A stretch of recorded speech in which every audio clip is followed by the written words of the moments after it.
আমরা কিন্তু গ্রামের মানুষ, তো গ্রামের মানুষের কিন্তু শাকসবজির অভাব পড়ে না। যদি তুমি একদিন বাজারেও না যাও তবু কিন্তু তোমার রান্না করে খাওয়ার মতো শাকসবজি বাড়ির থেকেই পাওয়া যাবে। তো হাই হ্যালো এভরিওয়ান, সবাই কেমন আছো? আশা করি ভালো আছো। তো সুন্দর আর একটা ভিডিওতে তোমরা অনেক অনেক ওয়েলকাম। তো আজকে হইল রথযাত্রা।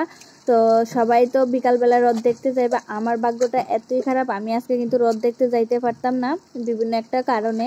তো যাই হোক, তোমরা সঙ্গে তো সব কিছু শেয়ার করি, বাট কিছু কিছু জিনিস তো আছে যে শেয়ার করা জানা। তো যাই হোক বন্ধুরা, তো তোমরা কে কে আজকে রথে যাইবা অবশ্যই কিন্তু কমেন্টে জানাইও। আর বন্ধুরা, আজকের যে ভিডিওটা করার মেন উদ্দেশ্য হলো কিটা জানো? দেখো, আমরা যারা মধ্যবিত্ত ঘরের মানুষ আছি তারা কিন্তু প্রত্যেক দিন মানে যা বাজারে যাইতে লাগে, বাজার করতে লাগে, তারপরে মানে বিশেষ করে বাজার থেকে কিনে আনো, তারপরে ডেকে রান্না করো, তারপরে খাও।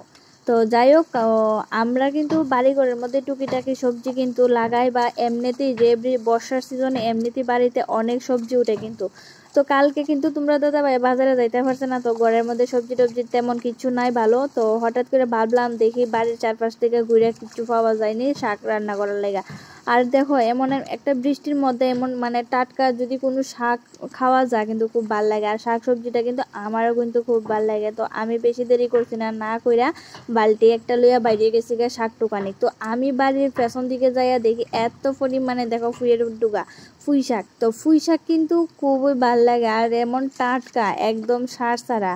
তো আজকালকে মানে যা কিছু সবজি খাইতে যাও সব কিছু কিন্তু সার সার না দিলে কিন্তু সবজিটা মানে হয়ই না। আর বিশেষ করে দেখো, আমরার কারণে কিন্তু এমন হয়, আমরা যখন বাজারে যাই গিয়া যখন দেখি যে সবজিটা সুন্দর না দেখতে, তখন কিন্তু এই সবজিটা আমরা কিনে আনি না। আর ওই সবজিটা মানে সুন্দর করতে গেলেই কিন্তু বিভিন্ন সার ওষুধ দিতে লাগে। তো যাই হোক, আর এই যে বাড়ির ঘরের যে সবজিটা এমনিতে উঠে, এটি কিন্তু সার দিতে লাগে না, এমনি উঠে। মানে বেশি যত্ন করলে না নি ভালো কিছু মানে সবজি গাছও ফুল গাছও যাই হোক, আমি দেখি যখন তুমি বেশি যত্ন করবা, এটার তলে পরিশ্রম করবা, তখন কিন্তু এটা একদম কোনোদিন ভালো হইতো না। আর যেটা মানে বাড়ির মধ্যে এমনি আগাছার মতো উঠতে থাকে, ইদি দেখবা তোমার ভালো ভালো মানে সবজি গাছ হলে সবজি দিব, ফুল গাছ হলে মানে ফুল দিব, ফল গাছ হলে ফল মানে ফল দিব। তো এটা কিন্তু আমি একদম হাতে নাতে প্রুফ পাইছি। তো তার লেগে আমি বেশি এত যত্ন করি না যে বাড়ির মধ্যে মানে এমনিতে গাছ উঠে।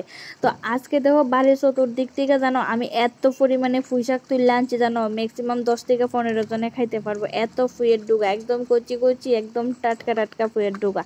তো আজকে ফুয়ের ডুগা বাজি করবো, আর লতা তুলছি, লতা রান্না করবো শুটকি দিয়া, ডাল রান্না করবো, আর রান্না করবো পাট শাক। তো দেখো যে আজকের দিন কিন্তু হয়ে গেছে বাড়ির সবজি দিয়া ওই। তো বাড়ির সবজি কিন্তু রান্না করে খাইতেও কিন্তু খুব টেস্ট লাগে, খুব ভাল লাগে। আর যদি শীতল আর লতা আর তো আমার কিচ্ছু মানে লাগে না খুব। আজকে কিন্তু আমার সব ফেভারিট খাওয়ান।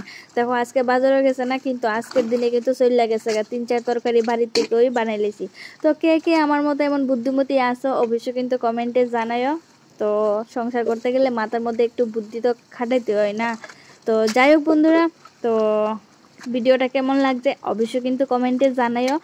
আর আমার মতো কে কে বাড়ি ঘর থেকে সবজি জোগাড় করে কোনো মতে একদিন চালাইলাও অবশ্যই কিন্তু কমেন্টে জানাইও কিন্তু। আর এই জিনিসটা কিন্তু খারাপ না, এটা কিন্তু একটা ভালো জিনিস।